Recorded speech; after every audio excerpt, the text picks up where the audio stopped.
Hey everyone, thank you so much for tuning in. If you find value in this episode, please like, subscribe, and leave us a comment. You can also check out our past episodes on BackstageBanterThePodcast.com. Oh, here we are again. We're recording again. Recording in progress. I like the word progress.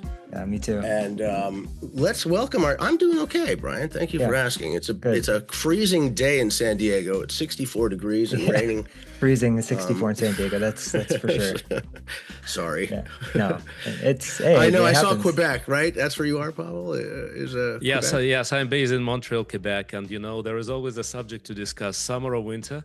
And sometimes we ask ourselves the question: why don't we have a permanent large show in Montreal? And there are three reasons: December, January, and February. And now tariffs. But no, sorry. Let's not get into politics. Yeah. Oh my God! Don't get me started on that. I know. Anyways, So you guys met. You guys met on LinkedIn. So this is an interesting. Brian, it's something I teach in my students. Is like, hey, don't be afraid to reach out. You have nothing to lose. They can always just say, no, I don't want to talk to you. But pretty much everybody that's in LinkedIn that wants to share information, has some sort of a, internal thing about wanting to talk with. We love talking about ourselves and our business, and so the fact that you did that, and here we are. Exactly. Yeah. I mean, it was very recent, like just this week. I reached out, and I can't remember who connected with who, but one of us connected with each other, and I sent you a message and was just like, hey, it's great to be connected. And we just that started a conversation about what I'd been posting, and I started asking you questions and started talking about a course that you're starting to teach over live show creation. And Jay and I are developing a course about rock and roll live entertainment management. And we talk about a lot about that in our podcast, and we'll probably talk more about it today. And I was like, oh, this is a great way for us to connect, and we have a lot of things in common. The more we looked at your background, and we started noticing a lot of different really cool things. So but it started with Cirque, right? It started with like that Cirque relationship. Yeah. You saw. Did his name pop up as somebody else you might know, or somebody you may want to connect with? Because I have a background working with Cirque, and then I also worked for Dragon as well, and Seven Fingers, and so I have a Cirque background, and I'm in Orlando, and I worked at the Drawn to Life show here, and so I'm connected with a lot of Cirque people, obviously, and so it probably was, we just had mutual connections, and there's so many Cirque people, especially at USITT. We have on a stage management mentor project, Ilana Clapp, and there's John Gruber was a general stage manager for Michael Jackson's One in Las Vegas, and there's people everywhere. Everywhere. Mm-hmm. I remember taking one of my first classes at San Diego State, and it was 2002, and a Cirque show came to the Mission Valley parking lot and put up a gigantic tent that we had never seen something like that before. When you drive past the freeway, I'm like, what the fuck is that going up? Right. And then I took my whole class to go see it, and unbelievable. Just like, whoa. I think they do it in the fairgrounds now, don't they? Up in Del Mar? Del Mar. I think that's, I'm not sure. But anyway, welcome, sir. Welcome. What did you think about this random connection request from Brian, and do you get more of those on LinkedIn? Because LinkedIn just seems to kind of be coming into its own a little, within the last couple of years. It used to be like MySpace is, which Brian, might not even know what MySpace is. I know what MySpace is. But it's coming into its own thing, right? So. Absolutely. No, but it's a big pleasure for me to reconnect. And, I'm always up for a new conversation, a new meeting, be it now virtual or in person during an event or a conference. And for me, the way it actually works and happens nowadays is that I've left Cirque du Soleil in September last year, after 20 years of being with the company. And it's a great company. It's been a tremendous adventure for me over the years. And still, after my departure, I realized that it's still a bubble, right? It's a huge bubble, but it is a bubble. And I'm so fascinated now that there are other worlds with theater, with immersive, with experiential, with music, with fashion, and different communities that actually also interact and operate as smaller bubbles. So my great curiosity and urge now is to try to pop my own bubble and get to meet other people across the industry, and LinkedIn is actually a great platform for this now, because things are happening there, and you discover, again, I'm probably starting to sound like an older guy, but for me LinkedIn is the new Facebook, right? I'm not even going on Facebook every Yeah, day, me either. and LinkedIn is my daily routine for news and industry, and it is so easy to reconnect, and I'm always up Yeah. for a new call and for sharing and learning. Mhm. Yeah. Thank you. Gosh. Yeah, I love all of that. You mentioned a word that Brian likes to use, and we've actually brought it up. It was the word of the day, I think, in one of the previous episodes, Hmm. was curiosity, Curiosity. right? Yep. Yeah, yeah. That's a big word for us, is to remain curious, and to that's how we stay on top of it, without feeling complacent about, you know, helping a new client. And Brian, in your case, that was, taking a little deeper dive.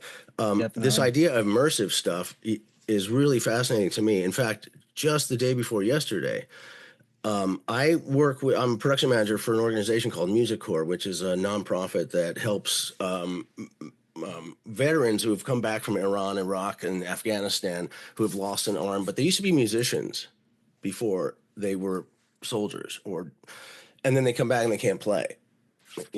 So now this organization rehabilitates and then gets them instruments and then works with them. Roger Waters from Pink Floyd's involved. Yo-Yo Ma is involved. It's really amazing. Anyway, they come out to the West Coast to do the Fleet Week at San Diego, and I've been doing their production for 5 years.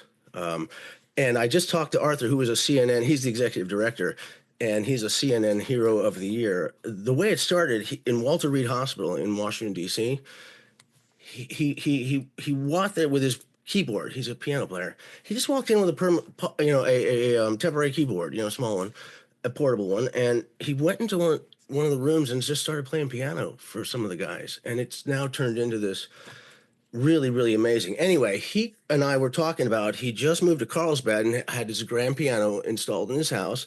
And he wants to do these immersive experiences and try to get into this whole idea of using the Apple goggles, the Apple eye, stuff, Yeah. and Vision doing Pro. these. Yeah, yeah, and doing these he called it the mini desk concerts that NPR does, Tiny desk. Yeah. and do things like that, and to also then get into it a little deeper with the experience of letting another veteran who may not have be a part of the program live that, what's it like to play with Roger Waters from Pink Floyd, Mm. kind of stuff. So that is really intriguing to me, because I just connected him with Professor Tim Powell from San Diego State, who is a leader in the immersive thing, just starting out, and is using a Cirque-like act that he did his demo on at the Belly Up Tavern in Solana Beach. So all of this is really interesting, the way it ties together, Yeah, that is really all interesting. through LinkedIn. Again, all through LinkedIn. And And you're talking, and something that I kept thinking while I was listening to you is that probably each of us has a different definition of what immersive is, and it certainly has become almost kind of a bin word that you can put anything into that bin.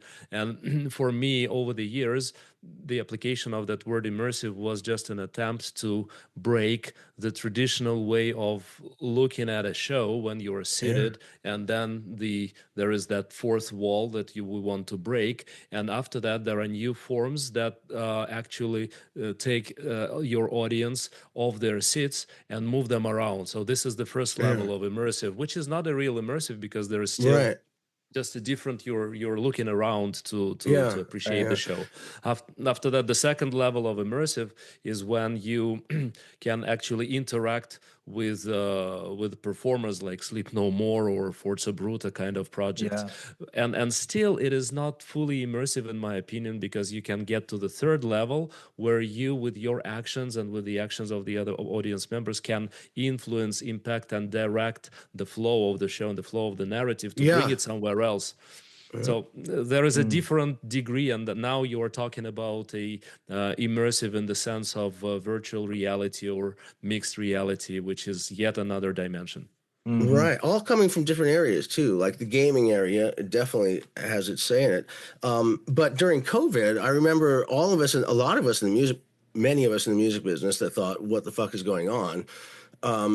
Came up with, and it was with I was working with Tink, a TINC company out of New York, about them creating a space and us, Larry and myself, bringing Leonard Skinnard to the table, and then all of a sudden, but they're in a warehouse and we shoot live, but then put it on the stage of this virtual, and it was like, how do we monetize it? First off, like all this, like we had these great ideas, but then we're like, well, why are we doing Leonard Skinner on a Hmm. screen?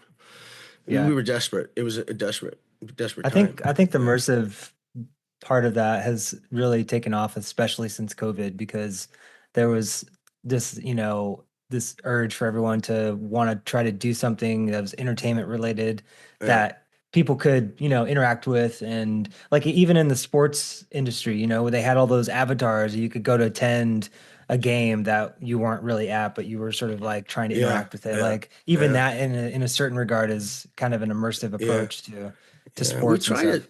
it. We tried it with my business, one of my business partners, Bettina Hahn, who was the event planner for Aya Healthcare nationwide, and they, of course, they supply emergency room nurses. So during COVID, the guy became a billionaire.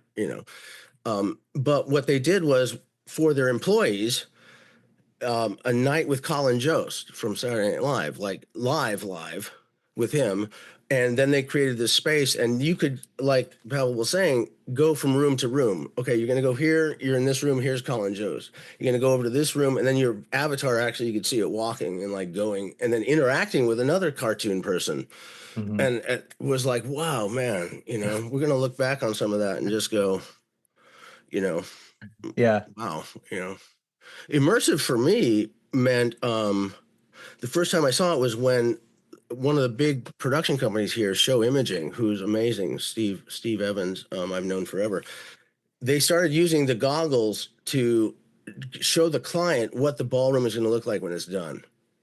Right, you're going to use the drape and the lighting and the video screens, and what if we did the wall like this? And then when you come in, what if the stage was on this side of the room? Like, what was that perspective like for a client who had never put on a pair of glasses in their life? Yeah.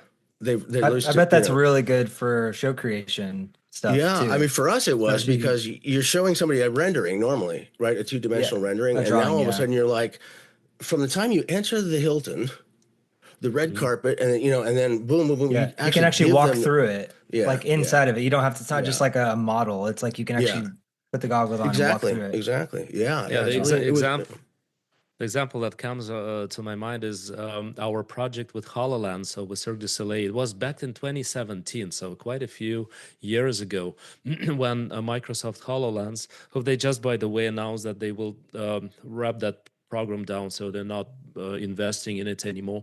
But we did a show creation with a virtual stage design, set design, where creators could look through a pair of VR glasses what your set design is going to be. Because even with all the modeling, and at that time 3D printing just started to prototype, and you can do a smaller scale model of your future set and stage, what is difficult is to appreciate and understand the scale and the dimension of mm, how actually you feel from the spectator point of view, and also observing different angles of view for different seats and different spectators.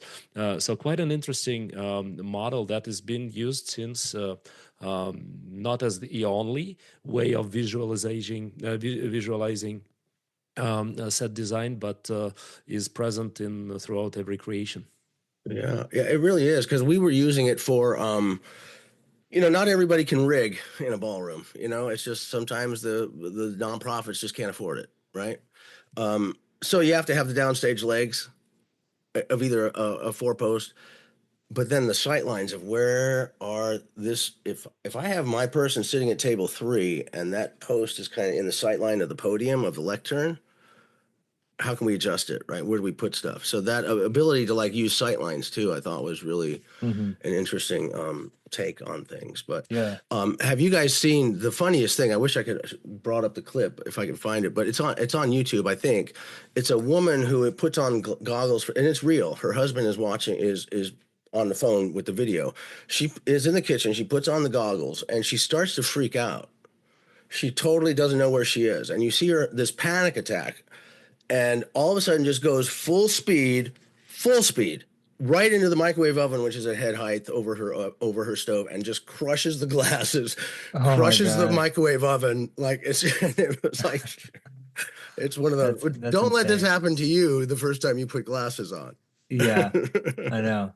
But anyway, I'm interested to hear more about the course that you're starting to teach, yes, the live yes, show yes, creation. What was that yeah. journey going like deciding to depart from Cirque, and was it because you were starting to do this course, or just did that just sort of happen at the same time, or and also, tell us a little bit about like what the course is and Yeah, and also the what you're teaching certificate and from stuff. Harvard too, like what Yeah. that was online. So that MBA that that certificate from Harvard that Yeah. yeah, all of that. We're Well, curious. We're curious. how can I make that long story relatively short for the conversation? Okay, so I've spent 20 years of my life with Cirque du Soleil, and then I was invited to come to Montreal to work for the casting department, and I still consider it as the best and the greatest gig of a lifetime when you have the opportunity to identify the absolute best, amazing human talent and potential on the global scale. And I had a privilege to be leading the entire casting team. So what I was doing for Cirque is the entire process of recruiting, identifying artists, circus performers, but also dancers, athletes, musicians, clowns, singers, anyone who is extraordinary from the human potential and human performance point of view. Uh, Maintain a large database with over 150,000 names on it, oh, and then Wow. doing you a are the certain. original. He's the OG Simon Cowell Yeah. from American Idol or America's Got Talent show. You are the original. An anecdote about that is that after already and AGT is celebrating their, I think it's with the 20th season this year. So it's a company with quite a lot of history and legacy. For Cirque du Soleil, it's 41 year already. So at a certain point of time, I said, okay, if there is any other company in the world that has the casting department so deep, profound, and expert oriented, that would be AGT. That would be America's Got Talent. So we had in touch with a couple of folks working there, and I was so curious on the edge of my seat, trying to understand and learn how they do that. And with that large bus driving all over the states and doing the pop-up auditions here and there. And then I realized from our conversations that do it completely off social media. So they have a network of casting associates and agents, and they're watching YouTube and Instagram and Facebook throughout the Wow. day. And after that, they've opened it up to external international casting when there was already less, but again, we're not talking about AGT today, but you're right, it's a big alternative to how you can do casting, but a very different approach. So in our case, Hmm. we will do live auditions, be present at the festivals. I did over 36, I think 36 or 37 festivals as a jury member, which is also an absolutely amazing experience. So I did that for 19 years, and that felt as the greatest gig. And then I said, if I'm lucky to have another, I don't know what, 20 years of professional life, am I going to retire from casting of Cirque du Soleil, even if it's still the best job of my life? Well, no. So it was a deliberate decision to start changing and moving things around. And I contributed to the business development activities. And then I said, okay, after 20 years, you need to take a bold move, and it felt like jumping on a cliff, and I did jump off a cliff. And that's at that point when I felt that I'm kind of popping my bubble with circus and cirque, and then started discovering and got into in touch with our local community in Montreal. And then there is the program at the McGill University. It's a continuous studies, which is dedicated to project management in creative industries. So it has 6 different modules. The first 2 modules about project management basics and the advanced foundation for project management according the traditional formula or agile formula more adapted to creative industries. After that, there are 3 modules, one for marketing, the other for finance, and third for legal and intellectual property. So 5 are generic, I'd say general for live entertainment industry. And then for the 6th module, the students have to choose their specialization between 4: events, live show creation and production, game industry, and film and TV. And that's the one that I'm taking for live show creation and production only. So it is part of the certification program, but it is great because Montreal is just boiling with talent and with companies in creative industries, and the programs are going to be expanded to something else and bigger.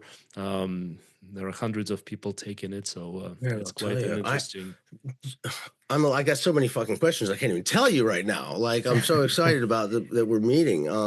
How long is when you say a module is like the chapter in a book, right? Like the course is the title of the book, and the module then are the chapters within it.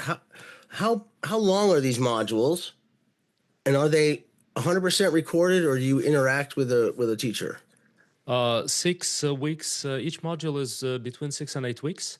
My module is 6 weeks of work in class, and after Every that, day? Every day? no, twice a week. Twice a week for how long? An Yeah, hour? 6 weeks. 6 weeks. Yeah, No, no, how it's a long good. is It's a it? good. It's the total of 36 hours in class. So you do 6 weeks, twice a week. Each one's an hour and a half Three ish. hours. 3 hours 3 hours, Uh-huh. twice a week. Okay, so 6 hours a week. Gotcha. Wow. And you have a live teacher. This is not just like streaming whenever you want to watch the recorded stuff. Well, we have students all over the country, and it's also open for international. Oh, okay. So we're doing it online, and that shift from I haven't been part of it at that time, but that happened actually during the pandemic. And even though there's been 5 years now since we've experienced it, there is still some after effects that are longer, and we're Of still course. remembering that feeling of COVID. So it's actually during the COVID when it became possible to teach online in with better quality, Right. and it has That's been true. possible to promote your course, and really education experienced a big shift during that It's time. And you crazy. It's brought up crazy. the course that I took at the Harvard Business School online as well on disruptive strategy. That is general business administration course, and at the same time there are so many elements that you apply directly on our industry with live entertainment, and you say, yeah, gosh, we are always usually thinking about our next project as like, what do I want to do, what I am good at, what do I have to say? And we think about this without necessarily thinking enough about our audiences and people, what do they actually want to hear, Oh man. Hmm. and $100%. what are their needs that are not currently fulfilled and satisfied. And by doing that, you can actually identify not just your business model and formula, but you can actually identify new markets with this. Yeah. So Yeah. that's the Okay. approach of the disruptive strategy that I've learned at Harvard, which made a big shift, and probably also contributed to my decision to redefine my own professional I career love and that. life. I love that. Brian and I, backstage banter, we are the disruptive innovators, is what we call, which is a thing, right? I mean, it's a thing. And that's happening in the music industry with Live Nation and the big promoters, Live Nation AEG. My business partner, Larry, is still an old school local promoter who is not sold out. So while these guys are fighting over Chicago and Los Angeles and New York and Atlanta, Larry swoops in underneath the disruptive innovator and grabs Modesto and Fresno and these tertiary markets that are selling out. We're doing country stuff all of it, and just he's killing it. That's because he saw a niche. He saw a need, and nobody was doing it. And that's the same thing with Brian and I. This idea of a certificate in rock and roll management, right? Or the Rock and Roll Leadership Institute, to give it a more hoity name, which I don't mind either, Brian. But what being in the rock and roll business for so long and then becoming a teacher later in my life, and knowing Bon Jovi's tour accountant and Sting's manager, and the list is of 8, my friends over the 35, 40 years is just, they're my buddies, right? And they all like to teach, and they come in online and they teach in my course on Monday afternoons with me. So this idea came out of USITT because a lot of students were like, God, I wish I could take a course in rock and roll management. Because what I discovered was, after having coffee with one of my former students from 10 years ago who wants to go back to grad school, and I said, why? Another conversation to have. He says, because I want to do what you do. I want to learn. And I said, there are no schools that offer any programs in rock and roll management, Adam. And he goes, why? And I go, I don't know. So yes, there are degrees in arts management, performing arts management, the nonprofits, the front of house, the fundraising, the sponsorship, group sales, artistic direction, all that stuff for the Metropolitan Opera and the symphony and all that stuff. But nowhere has ever has the rock and roll industry been brought to the table and made a part of one of these programs, because they don't consider rock and roll to be a performing art. I don't know. I'm baffled, except when I finally met with Boston University, who I've had a really good meeting with, about maybe plugging in because I have teachers, I have a curriculum. Brian and I created it, and we're just like, what are we going to do with it now? So we're putting it into play. And he said at Boston University, he says this could actually be its own certificate. Like it's because it's 8-week courses once a week recorded. Two courses in the semester. 2 modules in fall, 2 modules in the spring, 2 fall, 2 spring. So a total of 8. And the production manager could be like 1. By the end of the conversation, he was ready to like, maybe we can do a whole certificate in rock and roll management. But what I asked is why, Doug? Why have this not? And the way that I talk about risk, the way that I got the guy to actually in touch with the guy was I applied to go to the school as a student online, and they gave me, and somebody got in touch with me, and I go, they're like, no, I don't want to take a class. I want to talk to Doug. And then they put me through, and here we are. So, but what he said was that nobody in the performing arts academia world go from academia to rock and roll back to academia to teach. It's just not a normal path. The fact that we all are rock and rollers that became into education, I think puts us in a really unique position. I don't see much competition. There's only one. The Berklee School of Music really was like that, and Cal State Northridge. They're all kind of trying, but they don't have the depth of the bench of faculty. Harry Styles, head of marketing, it's just so. I think they're really using those names is like marketing. If you'd fancy another fun fact, we actually did run a program with the Berklee College of Music for several years, where the music from Cirque du Soleil was put as a specialty curriculum in one of their programs, with a cohort that trained on that music for some time and produced a concert, a graduation concert with that music. And managing IP was one of the elements that we had to find a solution for. And then finally, we've provided a license for that music to be used, which eventually is giving us an opportunity to shortcut and reduce drastically the time for the band leaders and for musicians. And you can appreciate that at Cirque du Soleil, we do not only need very professional, qualified musicians, we also need artists who are coming with impossible combinations. You need to be able to play different instruments from different instrument groups. You need to play woodwind, strings, and keys, and on a great level, because within one show you need a variation of musical genres and and world beats, and you cannot just really keep it all the same style throughout the show. That is 2 hour duration. So that was a very interesting example of collaboration between our casting department with the school. Yeah, But for you're right. sure. You're right that we are, even though it's a huge industry with over $1 billion Oh, numbers. billions, billions. If Yeah. you add media and entertainment together, and at the same time, it's self-confined. We have performers becoming directors, choreographers, and managers. We have musicians becoming tour managers, stage managers, and then directors. So I think we're still lacking academic approach in education, because you cannot be expert in everything, even if you had a lifelong career on Right. stage and backstage. So this approach of building specialized training courses and advocating for that is super exciting. Another thing that I had to experience, which was absolutely fabulous, I was invited to be part of the roundtable at the White House back in September last year. It was Wow. during the Biden-Harris administration, and it was engaged by the Department of Labor. And I was there as the independent expert already after I've left Cirque du Soleil.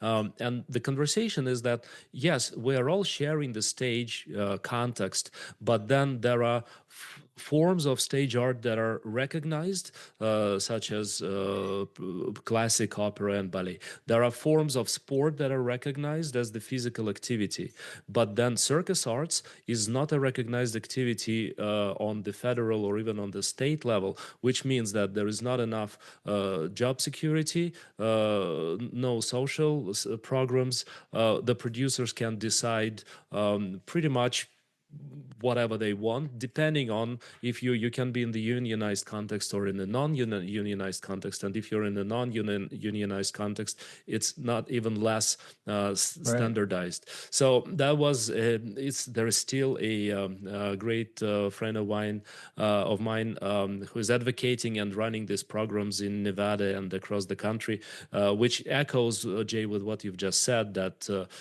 rock and roll is not necessarily something that is recognized in the same And level as the other art form arts. and what a case study. Let me just, whether you like Taylor Swift or not, what she just did to the touring industry the last 2 years, and the logistics of having 150 trucks Yeah. leapfrogging each other so that she can walk onto the steel, like the steel getting there 4 days ahead of time, and then production, and then so you've got Seattle's set now moving to Las Vegas, whatever that is, that leapfrog, just the logistics of that, because that's what Beyonce and Jay-Z did with John Sanders, my friend, who's Hmm. now out with Sting. That monsters, how can you not use that as a case study? I mean, she blew up Ticketmaster, Yeah. which She happens to shut be it owned down. by Yeah. Live Nation, who caused Congress to get together to talk about Taylor Swift blowing up Ticketmaster. How is that not like? And if you're training in these arts programs, the blurb is, we are training our students to be ready for any facet of the business. Well, as an accountant for the opera, how about you go settle a Bon Jovi show at a stadium that is where you're counting $4 or $5 million that needs to be settled by the time the guy is off the stage, so the accountant can get back on the bus and go home. Hmm. That whole process of settling a show live is like, you Yeah. know, Like in a night, not over a week no, or no, in a couple. Yeah. night, and then It's and then like, putting yeah. together a tour. Like, okay, Sting's going to go out on tour. He wants to play He wants to play 9 cities. How do now what? Go, right? We got the green light from the agent, and now John goes, okay, buses, trucks, light, sound, vendors, but budget, labor, puts all that shit together in a spreadsheet, right? Hmm. That's really valuable to me. And to give students the actual, like, a spreadsheet that says, here's how you do this. And how do you project? How do you take a guess? If we sell this many tickets, what's your break even? Like that idea of, break even sales. Got to sell this because the artist is getting a guarantee. Bon Jovi's getting $1 million come hell or high water. At what point after expenses do you now go into the profit sharing, of which the artist gets 85% and the promoter gets 15 cents on the dollar, right? You get into percentages, as you know they call it. So all of that, I just think it's untapped. I think there's the middle-aged guy who's been an accountant in a cubicle for 10 years now wants to go out and try something new.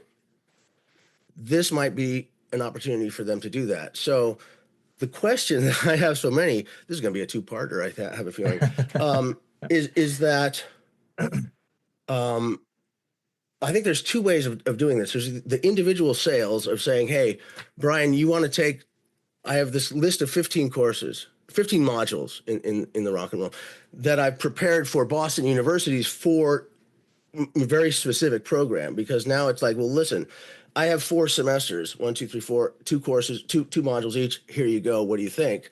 Versus, Brian, you want to learn how to be a tour accountant? Why don't you just take these 3 courses for $149 or something? And then we got into this tiered pricing thing and this whole idea of Brian just wants to be a tour accountant. He doesn't have to take all these other courses, which is the problem with the university system now anyway, is that the students are burning out because they're forced to take things that they don't want to do anymore.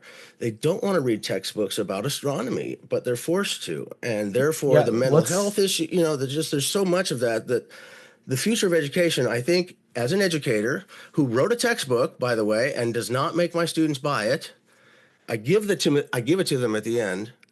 They pick their own curriculum from a list of things. Anyway, another story. The the idea of I just want to do this for a couple of years and I want to go to work is really settling in.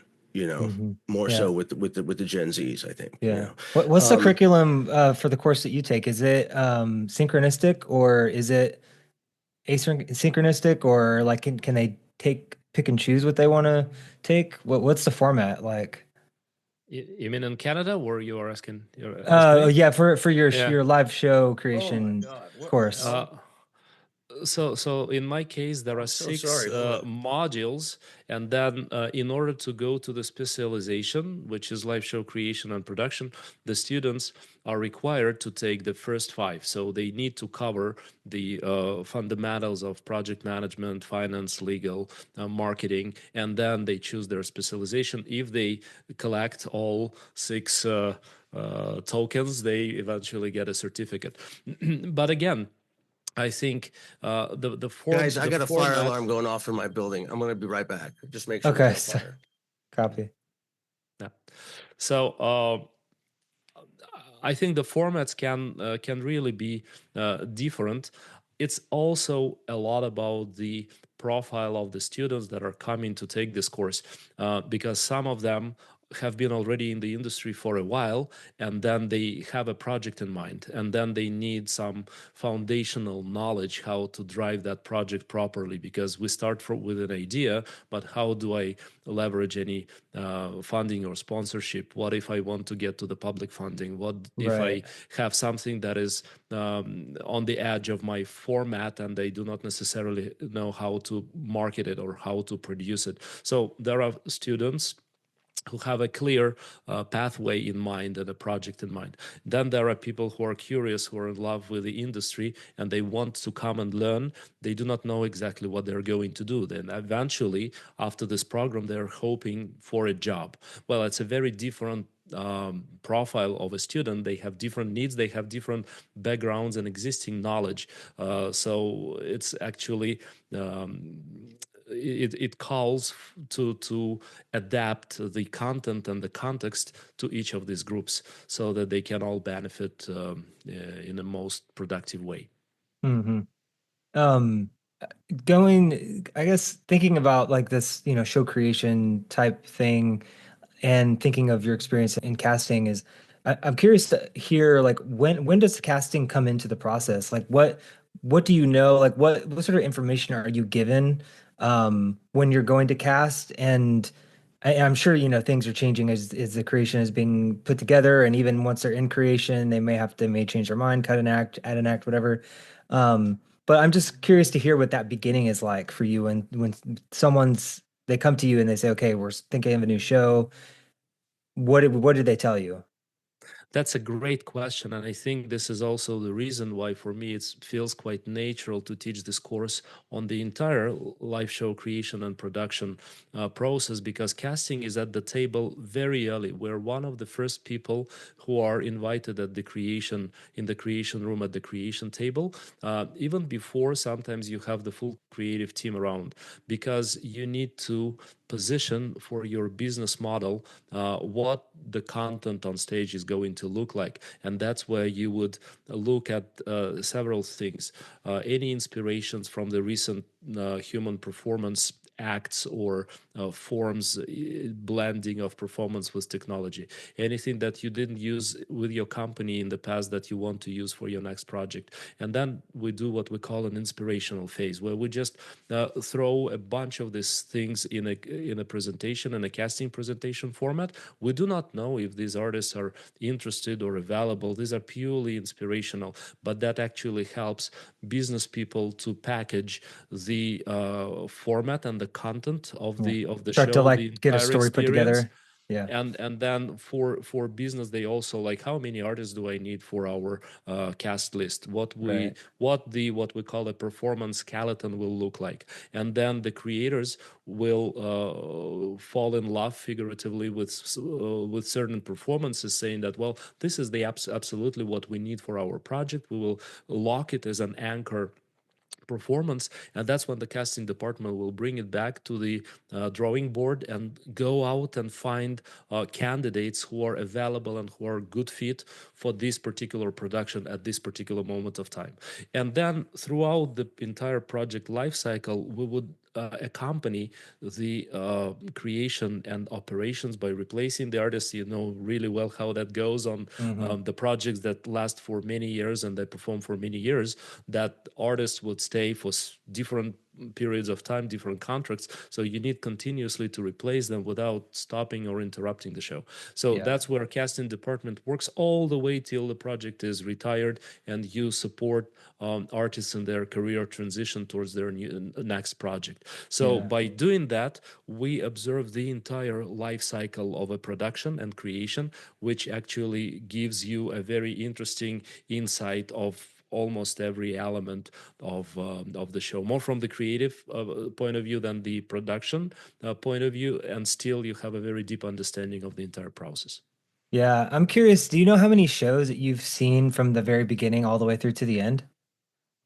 You mean from Yeah, like did I the leave midway? Did I leave halfway and without before the No, final? I'm just curious, like how many, if you even know, just how many projects you've been in from the very, very beginning all the way, and you've seen that show all the way till the end of its closure.